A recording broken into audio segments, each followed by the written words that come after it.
It's Matt Damon versus the alien lizard monsters.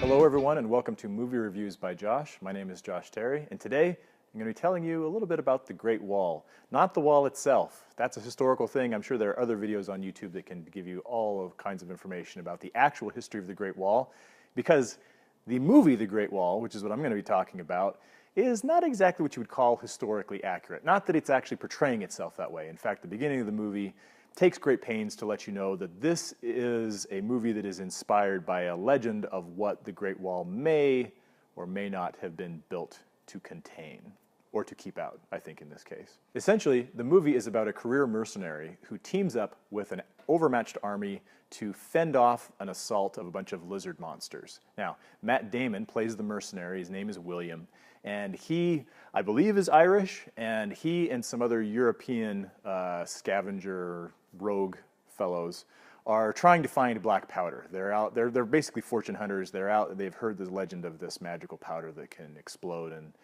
so there's kind of like this historical angle on like the introduction of gunpowder to the West. And they're in China, they're in the Orient trying to find this gunpowder. And in the process, they stumble across this mysterious lizard monster and wind up teaming up with this army that is manning the Great Wall with the express purpose of keeping the invasion of the lizard monsters at bay. And we meet them right away, almost right as soon as Matt Damon and his trusty partner get captured.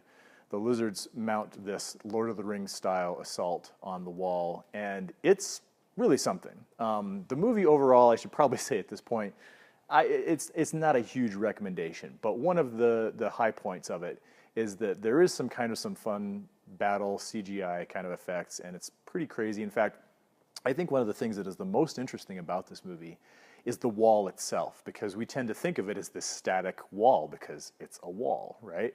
And it's just really impressive because it's more than 5,000 miles long and it's weaving and you can see it from space and all this kind of thing, right?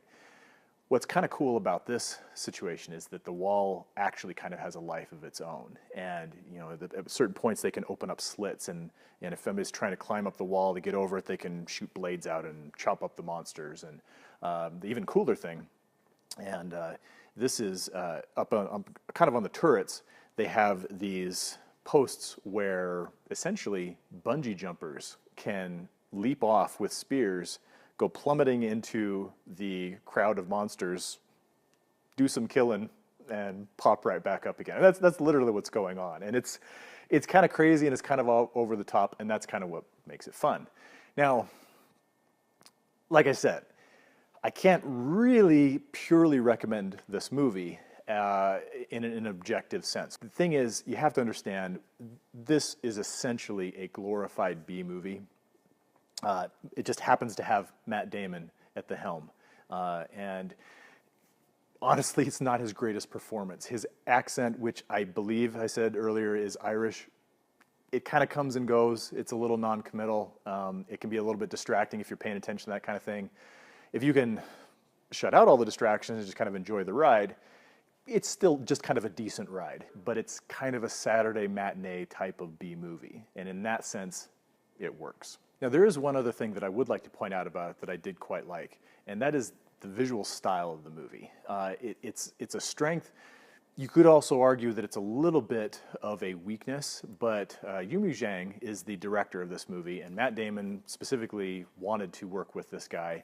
And you can kind of understand why, because it seems like what Zhang has done is he's tried to combine the artistic sensibility of like a lot of Asian martial arts movies like Hero and Crouching Tiger, Hidden Dragon, and he's tried to marry that with the Western B-movie action zany style, which honestly feels like it was a good idea that didn't quite work, but there are enough visual cues and there is enough in terms of positive and cool visuals that it's kind of fun. Honestly, they do way too much with slow motion, and they really, really try to milk the 3D effects a lot. I saw the pre-screening was in 3D. Honestly, this one would be pretty silly to not see in 3D because it's so obvious that they're trying to throw everything at the camera and make it, interesting in that way. I'm not really into that kind of thing, but there are enough just kind of really pretty shots of the settings and all that without kind of the gimmicky stuff that really does make this kind of interesting to think of in that sense. Still, altogether, I would give The Great Wall 2.5 stars out of 4. It has some merits. It's really not a great movie. I don't think it's going to be a shining star on anybody's resume at this point.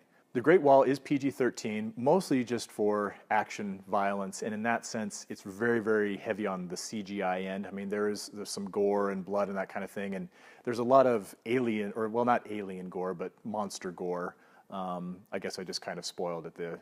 Presumably the monsters have kind of an alien origin, but if that ruined the movie for you, I apologize. Beyond that, there's really nothing in terms of sexual content, or I don't even remember a whole lot of language in that sense either. Willem Dafoe's face is kind of scary. He plays a supporting role. That might be an off-putting thing for some people. I don't know. But anyway, other than that, you should be good. So thanks for watching. As always, be sure to subscribe so you can see all of our upcoming videos and some of our past videos if you want, though you don't technically have to subscribe to see them. They're free. They're out there. It's YouTube. It's wonderful. We're in the 21st century. If you do want to see our videos as soon as they're posted, make sure to keep your notifications on. Other than that, we just want to give a quick shout out and thanks to our friends at Rockagator, and we'll see you next time.